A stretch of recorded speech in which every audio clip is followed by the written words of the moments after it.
أعوذ بالله من الشيطان الرجيم.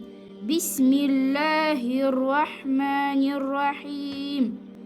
والعاديات ضبحا فالموريات قدحا فالمغيرات صبحا فأثرن به نقعا فوسطن به جمعا إن الإنسان لربه لكنود وإنه على ذلك لشهيد وإنه لحب الخير لشديد أفلا يعلم إذا بعثر ما في القبور وحصل ما في الصدور إن ربهم بهم يومئذ لخبير.